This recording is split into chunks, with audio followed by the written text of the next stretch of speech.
Helmet man का जो नाम दिया गया है वो कैसे दिया गया? दोस्त को जिस तरीके से एक हेलमेट ना होने की वजह से खो रहा हूँ, इस तरीके से भारत के किसी भी नागरिक को मैं सड़कों पर बिना हेलमेट का मरने नहीं दूंगा। जब आप किसी को हेलमेट पहनने के लिए अप्रोच कर रहे थे वो कैसा? जब पहना रहा था निकाला एक दिन लेकर जाके खुश होकर के जा रहे थे। कितने हेलमेट अभी तक आप बांट चुके हैं? भारत को 22 राज्यों में 70,000 हेलमेट बांटा। भारत में एक्सीडेंट से कितनी जीडीपी लॉस?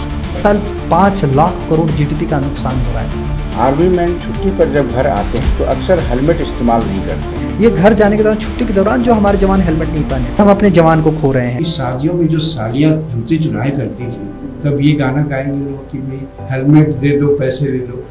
ये तो बहुत अच्छा रहेगा और आई थिंक जागरूकता ऐसा लगे कि हम एक जिंदगी मतलब उसको दे रहे हैं। टीबी से बचने के लिए कोई हेलमेट बनवाया आपने आज तक? मैं इस चीज में कामयाब नहीं हो पाया। घोड़ी में जब सवार होते हैं लोग तो सेहरा पहनते हैं, राघवेंद्र जी ने क्या पहना? ये है कि मैं भले अपने सेहरा में हेलमेट नहीं पहना था, लेकिन कई ऐसे सेहरे सेहरे को पहनने लायक बना दिया दूल्हे को, कई सारे यूथ को। हेलमेट को कैसे पहनना चाहिए? इस तरीके से सुरक्षा को लेकर के भी हेड मैपिंग होना चाहिए बच्चों का, कि हाँ हेड मैपिंग के माध्यम से हेलमेट दें कि उसके हेड की साइज क्या है। नमस्कार दोस्तों, आज मेरे साथ वर्ल्ड नंबर 1 न्यूज़ चैनल के स्टूडियो में हमारे साथ वो शख्स हैं जिनकी आप कल्पना भी करेंगे तो आपको लगेगा कि हाँ वाकई मैं किसी से आज मिल रहा हूँ इस पॉडकास्ट में, क्योंकि ज़िंदगी एक बार मिलती है, बार बार नहीं मिलती है। और उसकी सिक्योरिटी की अगर बात करें, ज़िंदगी की सिक्योरिटी की बात करें तो वो बहुत बड़ा अहम रोल रखता है अपनी ज़िंदगी में। हमारे साथ हैं हेलमेट मैन राघवेंद्र जी। मैं उनका स्वागत करता हूं अपने स्टूडियो में। आपका बहुत बहुत स्वागत है हमारे स्टूडियो में। सबसे पहले आपसे हमारा ये सवाल है कि हेलमेट मैन का जो नाम दिया गया है वो कैसे दिया गया और कहाँ से ये जर्नी शुरू हुआ? कैसे मतलब इसका जो आपने रूपरेखा बनाया और ये कैसे आपके दिमाग में आया और कैसे आपने यहाँ से शुरू किया? पहले तो सर धन्यवाद करता हूँ वर्ल्ड नंबर 1 या न्यूज का कि मैं बड़ा भाग्यशाली रहा हूँ वो भी आपके साथ बात करने के लिए।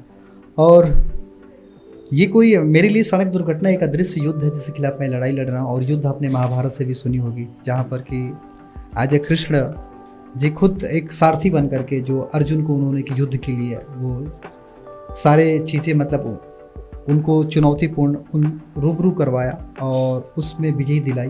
तो उसी तरीके से मेरे लिए भी जो इस सड़क दुर्घटना, इस अदृश्य युद्ध की जो शुरुआत है मेरे मित्र से, क्योंकि अर्जुन और कृष्ण की भी मित्रता थी जी। और उसी तरीके से जो मेरा दोस्त का नाम भी कृष्ण कुमार था और अपने माता पिता का एक लौता चिराग था जी। और 20 साल मन्नतों के बाद हुआ था। और अपने पुत्र की प्राप्ति के लिए उस माँ ने, भारत का ऐसा कोई तीर्थ स्थल नहीं था जहाँ अपने पुत्र की मन्नतें ना मांगी हो, लेकिन जब 20 साल बाद पुत्र की प्राप्ति होती है और उस माँ ने अपने पुत्र का भी नाम कृष्ण कुमार रखा और उस माँ को नहीं पता था कि 24 साल की उम्र में अपने एक हेलमेट ना होने की वजह से पुत्र को खोना पड़ेगा। और यही हुआ इस नोएडा एक्सप्रेसवे पर। जो मेरा दोस्त था, किसी गाड़ी ने हिट किया और उस वक्त हेलमेट नहीं पहना था, जिसकी वजह से वो कोमा में चला गया। और उस माँ को पहली बार मतलब 65 से 70 साल की उम्र में एक 10 रुपए की झोली में 20 लाख रुपए लेकर के जुआ खेलने के लिए इस नोएडा के कैलाश अस्पताल में आई।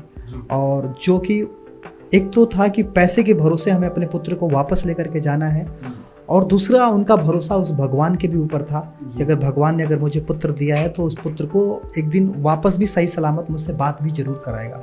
लेकिन 8 से 10 दिनों तक वो माँ इंतजार करती रही अस्पताल की चौखट पर, जहाँ की पैसे भी काम नहीं आए, ना ही भगवान की दुआ काम आई। और जिस शहर में अपने पुत्र को सपने के लिए भेजी थी, उसी शहर में अपने पुत्र की जलती हुई लाशें देखी। हालांकि मैं वहाँ तक नहीं जा पाया। और उस माँ की आंखों में रक्त के आंसू मतलब आंखों से थे, जहाँ की आप देखते हैं आंसू एक पानी के होते हैं लेकिन वो रक्त के आंसू थे। और बिल्कुल, और यकीन मानिए जिस परिवार में हादसे होते हैं परिवार जीवन भर के लिए गूंगा बन जाता है। और आज तक किसी गूंगे के इतिहास न दुनिया ने सुनी न लोगों ने सुना। उस माँ को मैंने वचन दिया कि मैं अपने दोस्त को जिस तरीके से एक हेलमेट ना होने की वजह से खो रहा हूँ, इस तरीके से भारत के किसी भी नागरिक को मैं सड़कों पर बिना हेलमेट का मरने नहीं दूंगा। और तब से शपथ लिया कि मुझे भारत के हर नागरिक को अपना मित्र बनाना है और सड़क हादसों के खिलाफ एक लड़ाई लड़कर इस पर मुझे जीत अपनी तारीख लिखनी है। तो वहाँ से हेलमेट का जो है आपके जहन में आया। जी, तो हेलमेट का ठीक है, जहन में आया, एक आना, एक नए आदमी के लिए हेलमेट पहनना है और लोगों को पहनाना है, ये एक बहुत बड़ी चीज़ें हैं। लेकिन इसके बारे में फिर आपका जानना, ये हेलमेट को जो जन्म दिया है, ये कब दिया था और किसने दिया था, ये बताएं हमसे। ये हेलमेट तो देखिए, जैसे ये यूरोपियन कंट्री से उस समय शुरुआत हुई, और पहले युद्ध जो लड़े जाते थे उस वक्त जो योद्धा होते थे वो हेलमेट पहन करके युद्ध भी लड़ते थे। ये पुरानी तो एग्जैक्टली तो अब जाहिर सी बात है कि आप अगर 4 व्हीलर में अगर गाड़ी पे जा रहे हैं तो आप 4 पहिए पर नहीं बल्कि 4 कंधे पर हैं। उसी तरीके से जो 2 व्हीलर पे जा रहे हो तो एक तरीके से आप 2 पैरों पे नहीं है, 2 नाव पे आप सवार हैं, जिंदगी और मौत के। अगर उसमें आपकी अगर सुरक्षा की प्रिपरेशन नहीं होगी, पूरी तैयारी, तो हमारे भारत की जो सड़कों पर आप देख रहे हैं, एक दिन में जिस प्रकार 1300 हादसे हो रहे हैं और शाम होते होते 500 चिताएं जल रही हैं, और इस वक्त मैं भारत की सड़कों पर 1 घंटे की बात करूं तो 1 घंटे में 20 लोगों की मौत हो रही है, उनमें से 8 लोग वो होते हैं जो बिना हेलमेट के होते हैं। तो इस हेलमेट्स को लोगों ने हमारे सिस्टम के अंदर भारत का सिर्फ चलान तक और सिर्फ लोगों की मतलब एक यातायात नियमों के तहत ही सीमित कर दिया, लेकिन कभी इसमें ज़िंदगी को तबाह होना या ज़िंदगी को मतलब एक परिवार की क्या वैल्यू होती है, वो वहाँ तक कभी कोई परिवार डेप्थ में कभी सोचा ही नहीं। तो मेरे लिए ये हेलमेट की जो शुरुआत हमें लगता है कि जो आज से 1200 सेंचुरी की बात करें या 600 सेंचुरी की, जब भी कोई युद्ध होता था बगैर हेलमेट का नहीं होता था। एक योद्धा हमेशा, और आज भी हमारे देश के आर्मी के जवान को देखिए, बॉर्डर की सरहद पे तो बिना हेलमेट कोई नहीं। यहाँ तक कि क्रिकेट के भी मैदान में देखेंगे तो हेलमेट पहन कर की वो चीज़ है। अगर हम डेवलपिंग कंट्री की बात करें तो वहाँ 90 ईयर का अगर बुजुर्ग व्यक्ति घर से सिर्फ साइकिल लेके निकलता है तो मस्तक पर हेलमेट लेके निकलता है, क्योंकि सुरक्षा की सोच उसके डीएनए में आ चुकी है। और हमारे भारत के अंदर अगर किसी को साइकिल पर हेलमेट लगाने के लिए कह दीजिएगा तो आपको बुद्धू और पागल समझेगा। बिल्कुल एग्जैक्टली, मैं यही आ रहा था कि इस भारत में किसी भी चीज़ को, यहाँ क्या है कि जब तक कोई दुर्घटना ना हो जाए तब तक वो लोग जागृत नहीं होते। जब आप इसको हेलमेट के एक विजन को लेके चले तो कहीं ना कहीं आपको कैसा लग रहा था और उस समय क्या दृश्य रहा होगा जब आप किसी को हेलमेट पहनने के लिए अप्रोच कर रहे थे और हेलमेट के बारे में आप बताते थे, तो वो जो आपका एक तरह का कोइंसिडेंट है, एक तरह का जो अप्रोचेबल है, वो कैसा रहा? वहाँ कैसे आपको फर्स्ट जो पहला बंदा होता है ना कि पहले बंदे भाई इसको मैंने हेलमेट पहनाया और इसने एक्सेप्ट किया, मुझे अप्रिशिएट किया, या फिर उसने मुझे मेरे साथ उसमें दुर्व्यवहार किया, तो कैसा रहा वो जो लाइफ रहा आपका? और शुरुआती दौर में ये बिल्कुल आपकी बात सर क्वेश्चन भी अच्छा है, और आपने मुझे वो याद भी दिला रहे हैं कि जब मैं शुरुआती दौर में हेलमेट लेके, पहले तो मुझे हेलमेट के बारे में रिसर्च करने थे कि किस तरह के हेलमेट होने चाहिए। और मुझे आज भी याद है कि जिस दुकान में मैं गया था हेलमेट लेने के लिए, हमने कहा कि भाई, क्योंकि उस समय 100 रुपये के हेलमेट हुआ करते थे आज से 11 वर्ष पहले, और लोग सिर्फ पुलिस चालान से बचने के लिए पहनते थे। तो उस समय मैंने बोला भाई आपकी दुकान में कितनी हेलमेट है, तो उन्होंने कितने की पूरी कीमत की होगी, तो वो सोच में पड़ गया दुकानदार, बोले क्या है, तो वो सोचते सोचते फिर बोला कि यही मतलब पूरी, मैंने बोला जो भी हेलमेट दिखाई दे रहे हैं इसकी पूरी कीमत, तो उनके दुकान में 1 लाख, आज भी मुझे याद है कि 84,000 की हेलमेट थी।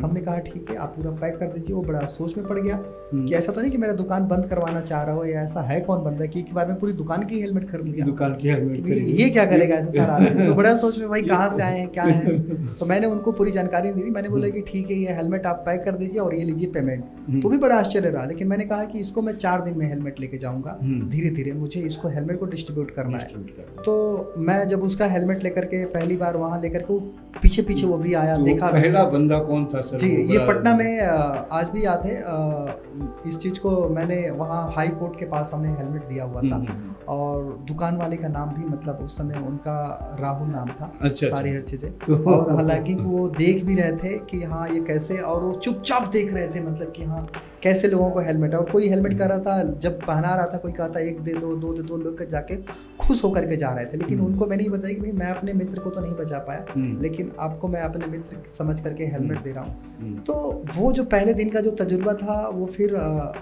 जैसे ही मैं फिर दुकान में पहुंचा तो मेरे चरणों में मतलब सीधे वो चीज़ें हो गए। वो बोले सर आपको मैंने पेमेंट, उसने 5,000 और कुछ कम भी किए कि हम ऐसे पहली बार देख रहे हैं कि कोई व्यक्ति मतलब अपने मित्र को खोने के बाद से आज हेलमेट दे रहा है, देश के लिए इतना सोच रहा है, देश की सिक्योरिटी। उस समय तो मैं न्यू बर्न बेबी था, उस समय ये पता नहीं कि भाई देश के लिए मैं क्या करूँगा, वो समय पहला था। लेकिन वो तजुर्बा जो धीरे धीरे मेरे हेलमेट देने से कई लोगों की फिर जिंदगी बच रही थी, वो मेरे घर तक वापस आ रहे थे। तो ये सिलसिला कब, मतलब कई बार ऐसे न्यूज आर्टिकल भी हैं जो मेरे बारे में लिख देते हैं हेलमेट मैन अपने, जस्ट लाइक बैंक करप्टेड, ठीक है, ये सारा चीज़ें, ड्रंकर मतलब हेलमेट, जस्ट लाइक जैसे कोई शराबी होता है जो कि शराब के लिए वो अपना कुछ भी बेचने को तैयार, उसी तरीके से मेरे अंदर जो न्यूज़ वाले ने लिखा कि हेलमेट मैन एक शराबी की तरह है कि जो जिंदगी बचाने के लिए जो नशा अपना घर द्वार सब कुछ बेच दिया, ये इसको लोगों के अंदर पैशन है, मतलब आप कुछ भी बैंक करप्ट हो जाना, मतलब अपने देश के लिए चीज़, क्योंकि आज हम ये देख रहे हैं कि जब भी सड़क दुर्घटना को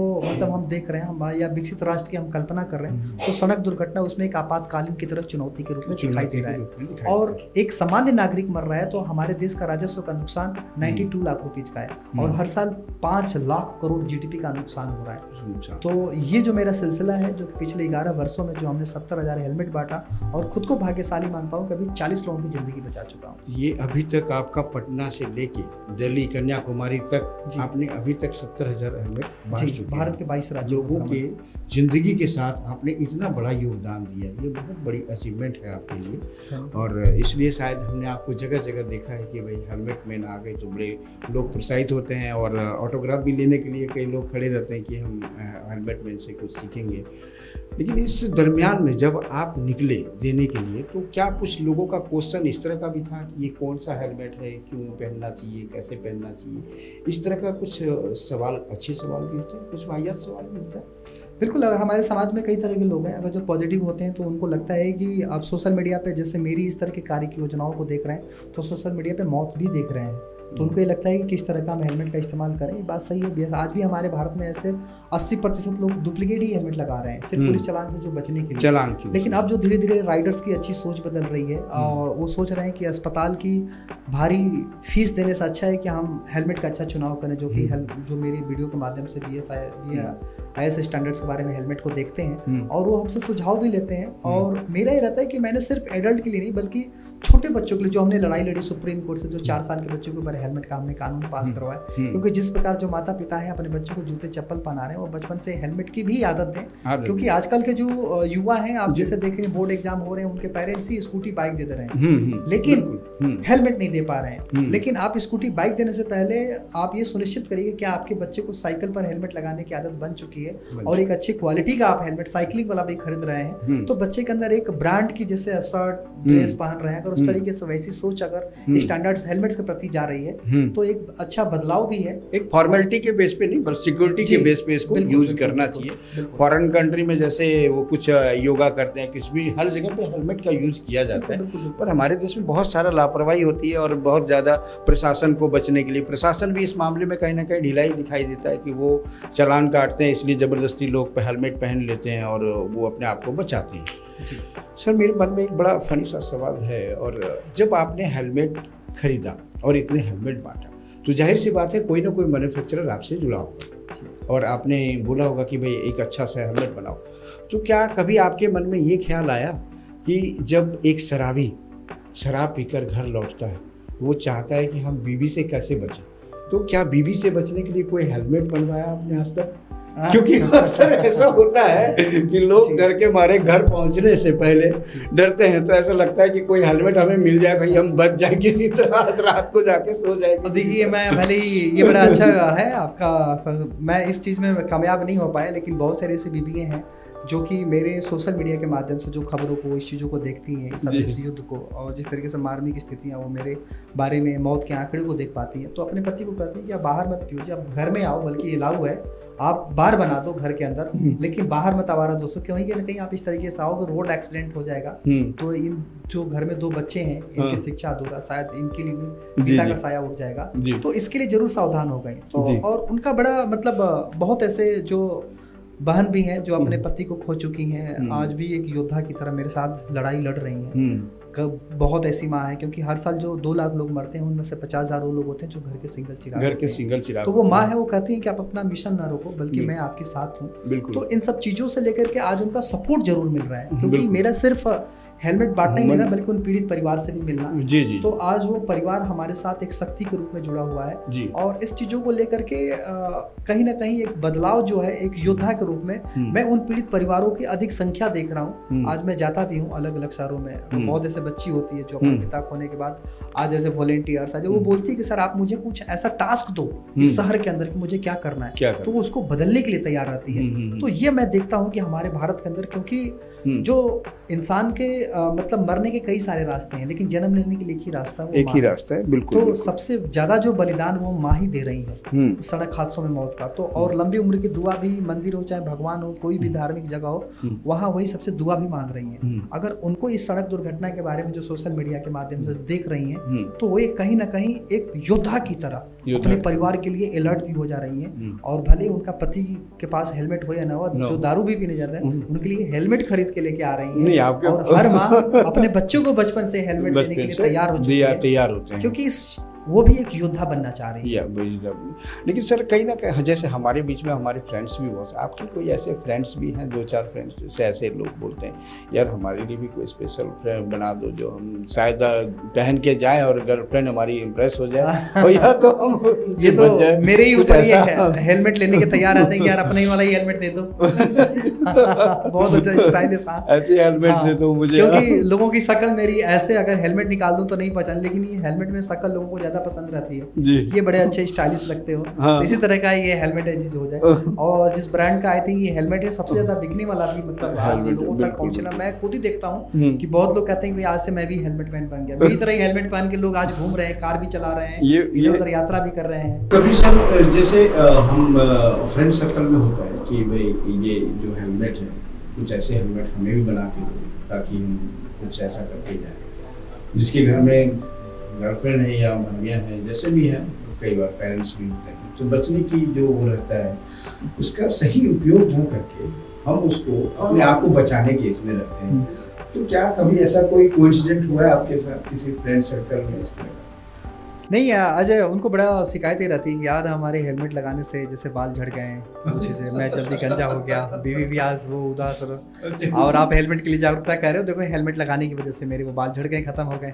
तो मैं उनको ही कहता हूँ कि देखो जी, हेलमेट कभी बुरा नहीं होता है, बशर्ते हम गलत चुनाव कर लेते हैं। जैसे आप पैरों में जूते पहनते हैं तो जब तक कंफर्टेबल एज ए फिट नहीं होता है तब तक उस जूते को दुकानदार को बार बार बोलते हैं कि ये फिट नहीं आ रहा है। सेम उसी तरीके से हेलमेट के लिए भी हेड मैपिंग होता है। आप कोई भी हेलमेट डाल लेंगे, आप जैसे 70 से 80 की स्पीड में चल रहे हैं तो आपका हेड ये 25 kg 30 kg तक वेट वजन बना लेता है हवा की रफ्तार की वजह से, तो आपके बाल के साथ लड़ता है। लेकिन जो हेलमेट आप सही पहनते हैं, अगर टाइट होगा, बहुत लोग आप देखो रुमाल पहन करके हेलमेट लगाते हैं तो उनके बाल के साथ घर्षण नहीं करता है, तो वो क्या है कि वो अवेयर रहते हैं, जागरूक रहते हैं, तो उनके बाल भी बच जाते हैं और उनको अपने सेहत के बारे में या हेड के सब कुछ पता रहता है। एक अच्छा एक स्मार्ट रोड यूजर भी रहते हैं, तो उनके बाल हमेशा 70 साल तक भी यूं जस के तस रहते हैं। क्वालिटी भी मेंटेन, क्वालिटी भी रहता होगा कहीं ना कहीं। जाहिर सी बात है कि अगर आप 1000 रुपए से ऊपर का हेलमेट अगर चुनाव करेंगे तो आपको एक अच्छी क्वालिटी मिलेगी। अगर पुलिस चालान से सोच करके आप हेलमेट पहनेंगे तो न शीशे की अच्छी, क्योंकि आपके आंखों भी खराब हो जाते हैं रेडिएशन के कारण, जो अल्ट्रावायलेट जो सूर्य की रेडिएशन आपको सूर्य का पड़ता है,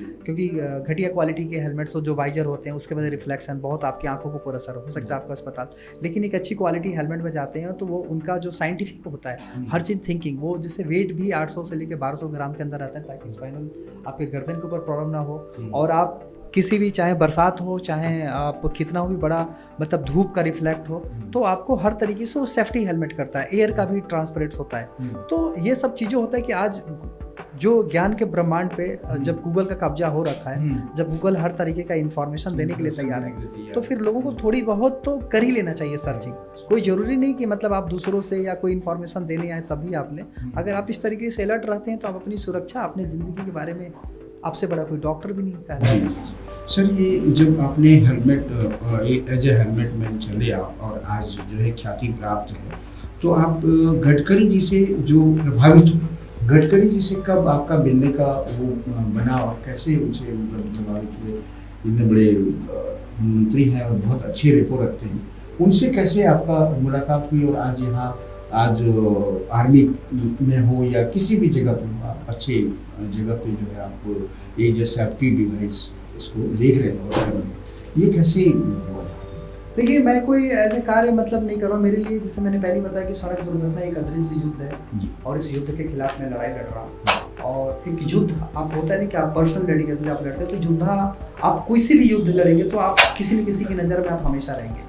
और हमेशा जो लोग देखते हैं कि देश के प्रति आप समर्पित हैं, आपका युद्ध है और रियल में भारत के लिए चुनौतीपूर्ण है, तो हर कोई आपको अप्रिशिएट करता है। तो मुझे पहली बार 2019 में मुझे भारत सरकार द्वारा गडकरी जी का ट्वीट आया कि हाँ, ये रियल हीरो सब कुछ है। उन्होंने मेरी जर्नी शेयर की। उस समय आई थिंक मेरा 25,000 हेलमेट बांटने का रिकॉर्ड था और ये चीज़ें, तो उन्होंने बड़ा मेरी तारीफ, कई सारे न्यूज आर्टिकल थे। तो मुझे भी अच्छा लगा कि भाई देश के परिवहन मंत्री जी आज मेरी कार्य वहाँ तक भी पहुंची ट्वीट। और मतलब ये धीरे धीरे जब कारमा आप जैसे राज्य सरकार फिर केंद्र सरकार तक पहुंचना, क्योंकि जब मैं कार्य कर रहा था इस वक्त हर कोई हंसने वाला ही था, क्योंकि इसमें कोई आपका कोई गुरु नहीं था, कोई इस तरीके से एड्रेसिंग नहीं करने वाला था। अब ये क्या था कि मेरी व्यक्तिगत लड़ाई थी कि मैं अपने मित्र को नहीं बचा पाया, लेकिन जो हमारे भारत के और नागरिक हैं वो अपने मित्र को बचाने में जरूर सफल होंगे जब वो हेलमेट के प्रति मेरी जागरूकता, जो मेरी एक आवाज बनेंगे। तो ये मेरी आवाज जो कहीं ना कहीं सोशल मीडिया का आज जमाना है, तो आज उन तक भी पहुंचा।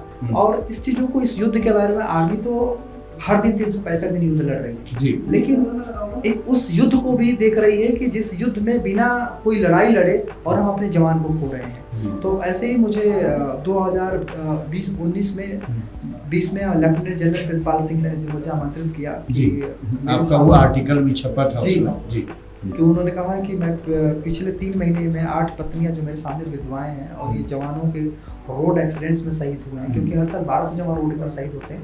लेकिन उन्होंने कहा कि ये किसी जंग में नहीं, मतलब एक ये जो हमारे 8 पत्नियां जो विधवाएं हैं, ये घर जाने के दौरान, छुट्टी के दौरान जो हमारे जवान हेलमेट नहीं पहने थे, तो उन्होंने कहा कि भले ही भारत को आर्मी की जरूरत है, लेकिन आर्मी को अब हेलमेट पहनने की जरूरत है। तो आज मैं भारतीय सेना के साथ भी हूँ और आज देश के परिवहन मंत्री जी कई बार अलग अलग डिबेट में मिलते हैं, सब जगह मिलते हैं, वो भी मुझे, मैं हेलमेट में ही जा करके मिलता हूँ मिसाल के साथ कह लो। तो उनको भी लगता है कि हाँ, ये अगर बदलाव लाना है तो पागलपन होना जरूरी है। और उन्हें लगता है कि ये हेलमेट में, जैसा, क्योंकि मैं देखिए कोई 2 व्हीलर चलाता नहीं, 4 व्हीलर चलाता हूँ और कार में भी हेलमेट पहन के चलाता हूँ, फ्लाइट में भी, मेट्रो में भी यात्रा करता हूँ। तो मैं फर्क नहीं समझता कि लोग क्या कहेंगे, क्या हंसेंगे। जो मेरी लड़ाई है बस उस लड़ाई, क्योंकि आप देख ही रहे कि 70,000 हेलमेट बांटने में मैं 40 लोगों की जिंदगी बचा चुका हूँ। आज करोड़ों लोगों तक अपना मैसेज, मिशन इंडिया से बाहर भी विश्व के पटल पे पहुंचाना। तो मैं चाहता हूँ कि हर युवा इस सदृश युद्ध की पहचान करे और भारत को एक विकसित राष्ट्र बनाने में, एक सड़क दुर्घटना के खिलाफ एक खुद में एक स्मार्ट रोड यूजर बन करके इस लड़ाई का हिस्सा बन सके। एक आपने बहुत अच्छा अचीवमेंट पाया है, एक बहुत बड़ी लड़ाई है जब आप आर्मी कैंप और इन सब जगहों पे भी आपने इतने अच्छी मोटिवेशन दिया। ये बात सच है कि वो छुट्टी पे आते हैं और लापरवाह होते हैं और जहाँ पे जंग होना चाहिए उससे पहले वो इंतकाल हो जाता है, इस तरह से हो जाता है। तो ये बड़ा मतलब एक अलग सा दुर्घटना एहसास होता है, हमें भी होता है कि पूरे भारत को अफसोस होता है। वहाँ पे आपने एक जो है एक भगवान श्री कृष्ण की तरह आपने जो ये मुहिम छेड़ा है, जो आप ये कर रहे हैं, ये एक बहुत अच्छा संदेश है देश के लिए, बहुत अच्छा किया आपने। क्या कभी आपको ऐसा लगा कि जब आप अपने घर में एंट्री करते हैं और हेलमेट पहन के एंट्री करते हैं, तो माता पिता या बच्चे घर में होते हैं, उनका क्या रिएक्शन था? नहीं, वो ये हेलमेट तो मैं जब घर से बाहर निकल के जब कार चलाता हूँ तभी हेलमेट तो वो देखते हैं माता पिता भी। अब तो खैर माता जी नहीं रही, वो कैंसर में पिछले साल अभी डेथ कर गई। तो उन्होंने कहा कि भाई भले ही मैं जा रहा हूँ, लेकिन तुझे नाराज नहीं या नाखुश नहीं रहना है, क्योंकि तुझे दुनिया की हर माँ आशीर्वाद देगी, तूने ऐसा कार्य किया। उनके आशीर्वाद से ये मेरी जर्नी वो चीज़ें हैं। तो जब भी मैं कार चलाता था तो कहते आज हेलमेट मतलब खुद ही बांध करके बैठ जाता था। ये कभी कभार मैं गाड़ी के पीछे हेलमेट रहता था, वो खुद ही करती है अब तो हेलमेट लगा लो, क्योंकि हेलमेट एक सुरक्षा। इस माता पिता को भी कभी कहते हैं ना, सड़क के बारे में जब मुझे भी जाने थे, जब मैं लड़ाई लड़ा तब इसके बारे में डीप अपने मित्र को होने के बाद समझा। लेकिन वो माता पिता एक घर में जैसे गांव दूर दराज में रहते हुए वो मोबाइल फोन भी नहीं चलाते थे, लेकिन मेरे माध्यम से इतनी बड़ी उनकी जो एक कथा में कोई कहानी नहीं याद होगी या राम कथा, शायद महाभारत कथा न जान पाए, लेकिन मेरे बारे में उन्होंने देख करके, सुन करके वो चीज़ें, वो इतनी सारी चीज़ें कंटेंट याद रखे थे, या उनको हमेशा कि यहाँ गए तो क्या हुआ, वहाँ पूछना। तो एक मेरे लिए बड़ा मोटिवेशन होता था कि माता पिता का पूछना और उस तरीके से खुद कहना कि नहीं हेलमेट तो तुम्हारा अच्छा ठीक है, गाड़ी में या कहीं घर भी अगर भूल जाता था, अरे वो हेलमेट रख दो गाड़ी में या कुछ भी, तो हमेशा ही लड़ रहे थे। तो उनकी तैयारी खुद थी कि हमारा बेटा एक योद्धा है और योद्धा की तरह इसका यही है कि जब हेलमेट के रूप में उनको लगता था कि अलग एक अवतार में रूप में आ गया है और बस इसको लड़ाई बिल्कुल लड़ने दिया जाए। राघवेंद्र जी एक शादीशुदा बुलाई है।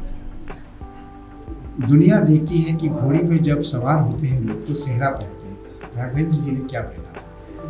उस वक्त तो सर मेरी 2015 में एक्चुअली शुरुआती दौर में जब हेलमेट बांटना शुरू किया था तब थोड़ा सा पेरेंट्स जब जान नहीं पाए तो उनको लगा कि क्या करने लगा, चलो इसकी शादी होती कर दिया जाए। तो उस वक्त हेलमेट मैन का जन्म नहीं हुआ था क्योंकि रिसेंटली की चीज़ें थी। लेकिन मैंने ये सोचा कि मैं दुनिया को समझाने से अच्छा है कि जो मेरी पत्नी है, मैं धन्यवाद करता हूँ कि उनका सहयोग मिला कि जो उन्होंने ज्वेलरी वॉली तक भी नीलाम कर दी। हाँ, उन्होंने पूरा सपोर्ट्स किया क्योंकि उनको खुद दिखा मेरा मिशन की जो लड़ाई लड़ रहा हूँ उससे किन की ज़िंदगी बच रही है। और देखिए एक पत्नी भी एक दोस्त की तरह होती है। उनको लगा कि एक अच्छा जो दोस्त है अपने दोस्त के लिए इतना बड़ा त्याग बलिदान कर रहा है और मैं भी इस ज़िंदगी में एक दोस्त की तरह इनसे मिली हूँ, भले यहाँ पे पत्नी की संज्ञा दी जा रही है तो क्यों ना मैं इनके साथ एक कंधे से कंधे मिला करके एक हौसला सपोर्ट, तो चाहे घर बेचना हो उस समय वक्त जो आज भी मुझे याद है जब घर बेच रहा था तो वो इंसान हंस रहा था कि अरे हेलमेट बांटने के लिए तुम वो चीज़ें कर रहे हो। तो मैं एक लाइन में ये चीज़ें मैं आप दर्शकों को बता देना चाह रहा हूँ कि मैं यही कहना चाह रहा हूँ कि सुख चैन की ठंडी छाँव तले मुश्किल है यार बसर मेरा, महलों में कबूतर रहते हैं मैं बाज हूँ पर्वत घर मेरा, रण स्वाभिमान का लड़ने को मैं एक अकेला काफ़ी हूँ, एक हिम्मत है तलवार मेरी, दो बाजुएं हैं लश्कर मेरा। तो यही है सर, लड़ाई में अगर आप अपने घर परिवार को अगर मतलब इसमें अगर उनका साथ मिलता है तो कहीं ना कहीं आपका मिशन की सफलता उसी दिन मिल जाती है कि जो आप लड़ रहे हैं तो उनको भी पता है। क्योंकि आज हमें पता है कि ये जो 70,000 हेलमेट बांटे हैं, 6 से 7 करोड़ रुपए जो हमने खर्च किए, जो मेरे मस्तक के ऊपर सिर्फ हेलमेट ही नहीं बल्कि 7 करोड़ रुपए का ये हेलमेट है और ये 7 करोड़ का हेलमेट 40 लोगों की ज़िंदगी बचाया है। जो कि एक सामान्य नागरिक मरता है तो हमारे देश का राजस्व का नुकसान 92 लाख रुपीज़ का है। अगर 92 लाख से अगर 40 का कैलकुलेशन करेंगे लगभग 30 करोड़ से ऊपर की मैं भारत की इकोनॉमी को सेव कर चुका हूँ और जागरूकता वो तो अलग ही चीज़ है।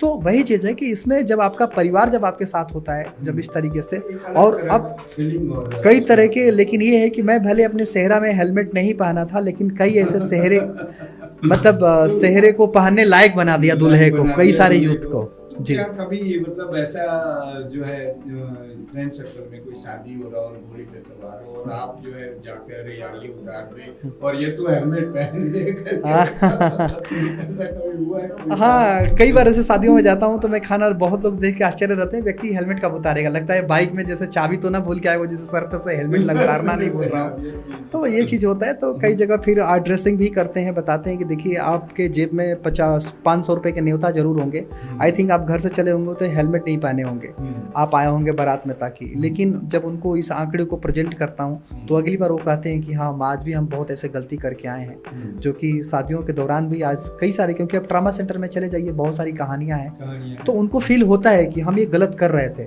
क्योंकि आज भारत में 70% वो फैमिली है किसी के पास एक्सीडेंटल बीमा इंश्योरेंस नहीं होता है और जब ऐसी घटना होती है तो उनके तन पे जो जेवर होते हैं, जमा पूंजी के नाम पे जो पूंजी घर ही बेचना होता है जो अपने आप को ज़िंदगी बचाने के लिए, तो वहाँ पर जो मेरा हेलमेट का प्रेजेंटेशन होता है या जब बातें करता हूँ तो उनको लगता है कि ये ईश्वर सही में आज उन्होंने भेजा हुआ है इस शादी के माध्यम से भी कि हाँ, क्योंकि उसमें बहुत ऐसे पीड़ित परिवार भी रहते हैं कि हमने किसको किसको खोया हुआ है एक हेलमेट ना होने की वजह से, तो उनको उस समय बातें फिर अच्छी लगती है। पहले मैं बुरा लग रहा था कि ये हेलमेट कब उतारेगा बंदा, लेकिन जैसे ही पता चला कि अच्छा ये बंदा है तो लोगों की आशीर्वाद दुआएं भी मिलती है और ये लोग कहते भी हैं। और कई ऐसे निकम्मे दोस्त भी हैं मेरे, जब बनते बोलता हूँ कि भाई वो सेहरा की जगह हेलमेट ही पहन लेना तो वही वो बोलते हैं कि भाई बाइक पे सवार होते होते हेलमेट पहनाते पहनाते घोड़ी पे सवार होने के लिए भी हेलमेट पहनाना शुरू कर दिया। तो मैंने कई ऐसे स्टेज मंचों पर जी बिल्कुल बिल्कुल नहीं कभी आपको ऐसा लगेगा कि शादियां हो रही है और सेहरा उसके ऊपर हो, पहले हेलमेट पहनो फिर सेहरा पहनो? नहीं, ऐसे हुआ है, दुल्हा दुल्हन ने हेलमेट पहना हुआ है, मेरे इस चीज़ों को उन्होंने स्वीकार किया। बहुत ऐसे शादियों में लोग हेलमेट भी गिफ्ट कर रहे हैं और जो अपने को डेथ करने के बाद, तो मेरे मिशन के बाद ऐसे 18-19 में मौका आया कि जो ऐसे दुल्हा दुल्हन वो हेलमेट पहन के उन्होंने फिर वो शादी की अपनी वो चीज़। बिल्कुल, उनको भी लगा कि भाई मैं अगर मित्र आप मेरे बने हैं तो मैं आपके संदेश को भले ही शादी के माध्यम से देना चाहूँगा। बहुत ऐसे मित्र भी हैं जो अभी वो अपने शादी में पूरा आर्टिफिशियल जो थीम है पूरा हेलमेट का ही रख रहे हैं। तो है चीज़ें बदलाव आ रही है धीरे धीरे जी, चाहे जैसे हो, जैसे भी रूप में हो, लेकिन बहुत कुछ, हाँ बहुत कुछ दिखेगा। अब हाँ समय कम है, लेकिन बहुत कुछ मैं आप मेरे सोशल मीडिया पे जाएंगे तो ऐसे अलग अलग थीम बहुत सारे दिखेंगे आपको। जी जी, वो राघवेंद्र जी से लेके हेलमेट मैन तक जो उसमें मिक्स है, जो मिक्सर है वो कहीं ना कहीं लोगों में, लोगों के जहन में, क्योंकि मेरी सोच ही रहती है कि भारत के हर नागरिक को हेलमेट मैन बनाना, और हम चाहते हैं कि भाई उनका बच्चा जैसे हो तो उसको बचपन से ही हेलमेट की आदत दें, तो वो भी जरूरी है। वो कहीं ना कहीं हेड प्रोटेक्टर बिल्कुल बिल्कुल हाँ होना चाहिए, चाहे वो साइकिलिंग करे या जी। वो और बात है, जब घोड़ी पे चढ़ेगा तो हम हेलमेट जरूर गिफ्ट करेंगे। आई थिंक आपके इस न्यूज माध्यम से वो सुन के शायद अगला कोई तैयारी भी कर रहा होगा, शायद ये न्यूज ट्रेंडिंग में आ जाए। हाँ शादी से होने पॉपुलैरिटी, क्योंकि आज भाई कई बार घोड़ी भिटक जाती है तो फिर बिल्कुल लोग घोड़ा हॉर्स राइडिंग करते हैं। तो अभी हमारे नोएडा के ARTO साहब अभी घोड़ा हॉर्स राइडिंग कर रहे थे, हेलमेट नहीं पहने थे, उनको चोट लग गई, तो फिर उन्होंने मुझे बुलाया कि भाई जब हमें चोट लगी तो आपका याद आया कि हम घोड़े पर हेलमेट लगाना भूल गए थे। तो हाँ एग्जैक्टली, तो जरूरी है बहुत। हमें लगता है कि भारत के अंदर एक दिन आई थिंक आपकी बातें भी सत्य होंगी, एक दिन दूल्हा और दुल्हन दोनों लोग घोड़ी पर बैठ के आएंगे हेलमेट पहन करके यहाँ। आज हम भारत में और हमारा हेलमेट मैन कहीं ना कहीं उसे देते हुए नजर आएंगे। और बिल्कुल बिल्कुल, अगर कोई आमंत्रित करेगा तो मैं जरूर जाऊंगा हेलमेट लेकर के, अगर इस तरह से कोई आगे बढ़ करके करना चाहेगा। और आई थिंक शायद आपकी इस न्यूज के माध्यम से अगली तैयारी भी कर चुके हो हमें इन्वाइट करने के लिए। नहीं, ऐसा चांस मिलेगा तो आप वहाँ जाएंगे। बिल्कुल बिल्कुल श्योर, देखिए चाहे वो इंडिया का कोई भी कोना हो, जी मैं जाता ही हूँ, और इन सब कार्यों में तो मैं बहुत बड़ा भाग्यशाली मानूंगा अपने आप को कि अगर इस तरीके से कोई दोस्त हमें आमंत्रित करे। ये बड़ा अच्छा, मतलब एक बहुत अच्छा सीख भी मिलता है इससे। और जो आप दे रहे हैं वो शायद किसी ने सोचा नहीं, गवर्नमेंट भी इतनी ज़्यादा हमारे यहाँ जागरूक है। एक आम पब्लिक में से एक छोटा सा 15 साल 18 साल के आपकी तरह बच्चे, मतलब इतनी बड़ी ये लेके चलते हैं। एक बहुत बड़ी राघवेंद्र जी में ऐसा अचानक आया कि एक कोइंसिडेंट हुआ और राघवेंद्र जी की जिंदगी में अपने आप को बदल दी और आप यहाँ तक पहुँचे। ये एक बहुत बड़ी बात है।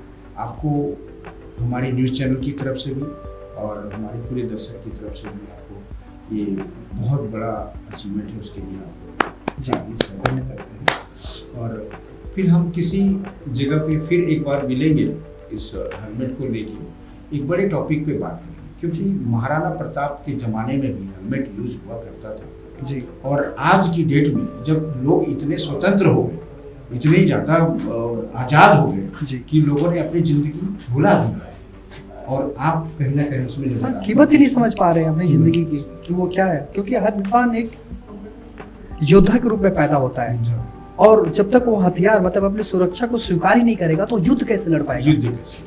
तो मेरा यही रहता है कि आज भी जो स्टूडियो में मैं हेलमेट पहन के बैठा हूँ तो मैं हर किसी को यही दे रहा हूँ, सुन रहा है वो एक योद्धा है, योद्धा है। और सड़कों पर पहला कदम रखने से पहले प्रणाम करें, क्योंकि आप देखिए मैं साइरस मिस्त्री की जो बता रहा था कि 500 करोड़ के सूर्य मंदिर बनवा करके आ रहे थे, करोड़ों रुपए की गाड़ी थी, दुनिया के लिए सीट बेल्ट बने, मगर एक छोटी सी गलती, जो आगे बैठने वाले लोगों ने सीट बेल्ट पहना था उनके सीट बेल्ट ना लगाने की वजह से छोटी सी गलती उनकी पूरी इमारत ही ध्वस्त हो गई।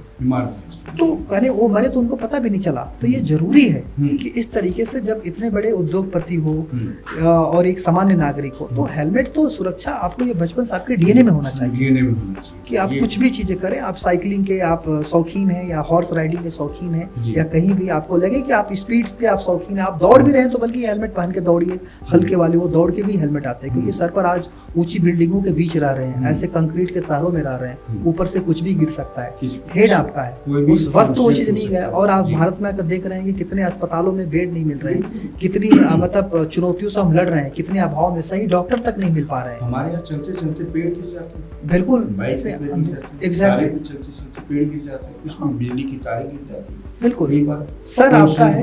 तो ये बड़ा एक अजीब तरीके के हैं।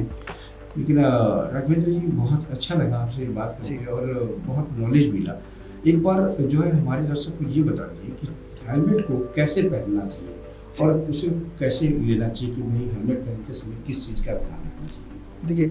देखिए मैं ये कहना चाहूँगा कि हम तो बड़े लोगों को नहीं करते, लेकिन आने वाली जनरेशन जिस तरीके से आज स्कूल में बच्चे लंच जो मदर जो टिफ़िन देती हैं सुबह का मतलब कुछ अलग देती हैं, ब्रेकफास्ट के लिए, लंच के लिए लगा, फ्रूट्स का भी चलने लगा है, तो उसी तरीके से सुरक्षा को लेकर के भी हेड मैपिंग होना चाहिए बच्चों का, कि हाँ हेड मैपिंग के माध्यम से हेलमेट दें कि उसके हेड की साइज क्या है, तो उस बच्चे को बचपन से आदत हो जाएगी, वो कुछ भी हेलमेट नहीं डालेगा, बल्कि जैसे बचपन से जूतों को ब्रांड के रूप में कलेक्शन कर रहा है, उसके पास हेलमेट के कलेक्शन रिएक्शन भी होंगे और उसको खुद भी शर्मिंदा आएगा अगर बिना हेलमेट का वो कभी बाइक ही नहीं चलाएगा।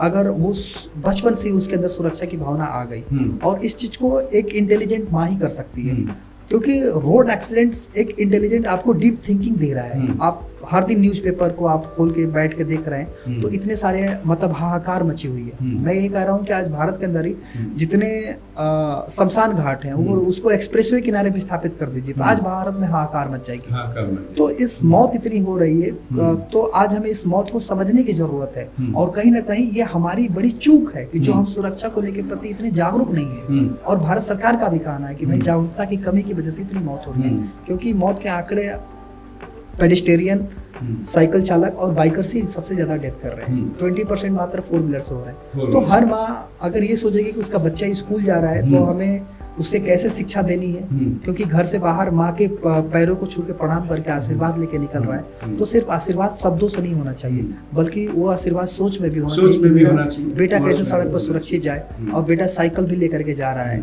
तो हेलमेट पहन के जा रहा है कि नहीं। किसी का उसी माँ का जो है पति जो है ऑफिस जा रहा है, दफ्तर जा रहा है, वो बाइक लेकर के जा रहा है तो उन्होंने हेलमेट पहना ही नहीं। ये सारा जो फैसला जो भगवान भी चाहते हैं कि इस चीज को माँ सोचे।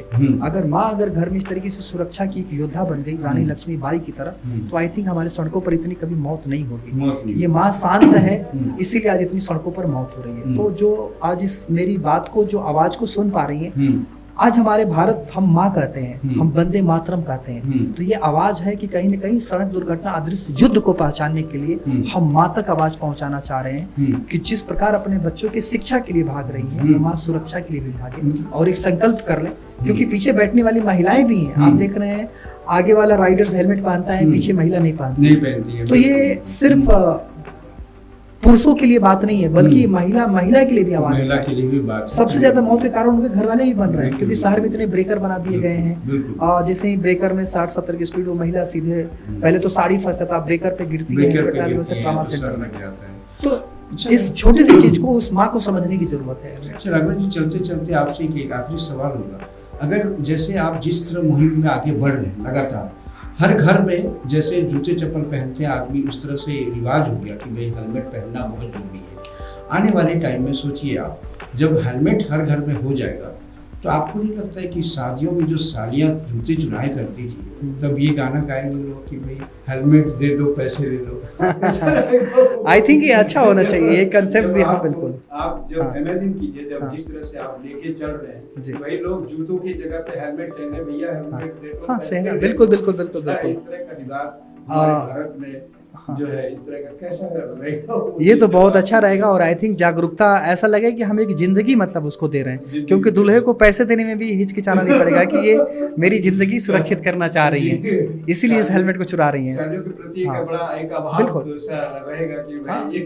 वो तो दूल्हा अपनी जिंदगी की कीमत को समझ पाएगा शादी के दिन, उसको एग्जैक्टली उसको पता चलेगा कि हाँ हेलमेट बार बार नहीं बनाए जाते, जूते चप्पल तो लिए जा सकते हैं, बिल्कुल बिल्कुल। जूते तो सिर्फ शादियों के दिन इस्तेमाल होते हैं बस। वहाँ एक श्री कृष्ण भगवान की तरह राघवेंद्र जी हेलमेट मैन की तरह प्रस्तुत होते हैं। तो ये भारत एक नया भारत बिल्कुल। आई थिंक मुझे आपसे भी नए नए पॉइंट्स मिल रहे हैं और आई थिंक मैं कोशिश करूंगा कि किसी मित्र की शादी हो तो इस तरह खाली नंगे पाँव जाए, बस हेलमेट पहन के जाए। अगर किसी ने हमारे डायरेक्टर प्रोड्यूसर कोई सुन रहा हो तो किसी डायरेक्टर को ये कंटेंट शायद जो मूवी बन रही है शायद उसमें ये काम आ जाए, ये काम आ जाए। बड़ा अच्छा रहेगा कि भाई जूते चप्पल को छोड़ो, बहुत पुराना हो गया, हेलमेट देने की नए कंसेप्ट को राइट, और उनकी शादी को पूरा पैसे ले लो, सालियां सारी जितने भी है इधर आ जाओ। शायद ये बड़े फनी वायरल भी होंगे, उनकी शादी भी पॉपुलर हो जाएगी और आई थिंक करोड़ों लोगों से दुआएं मिल जाएंगी और उनको बड़ा अच्छा लगेगा कि साली ने मेरी जिंदगी बचा दी। बिल्कुल बिल्कुल बिल्कुल बिल्कुल। चलिए ठीक है, ये हमारे देश की परंपरा है और ये बड़ा अच्छा रहता है। हमारे देश की परंपरा की तरह तो शायद ग्लोबल में कहीं नहीं है। हंसते भी हैं, गाते भी हैं, खेलते भी हैं, दर्द में भी जीते हैं, हर जगह पे खुश रहते हैं। और आप जैसे श्री कृष्ण के अवतार में जब मिलते हैं तो बात ही कुछ और हो जाती है। आपका बहुत बहुत धन्यवाद करता हूँ हमारे स्टूडियो में। Thank you sir. चाहेंगे कि फिर हम बहुत जल्दी एक बार। जी बिल्कुल बिल्कुल, आपने कृष्ण की उपाधि दी है, मेरे लिए बड़ा वो चीज़ अच्छा लगा कि मेरे दोस्त का नाम कृष्ण था और आज आपने भी वो ले रहे हैं उनका नाम। बहुत बहुत धन्यवाद सर।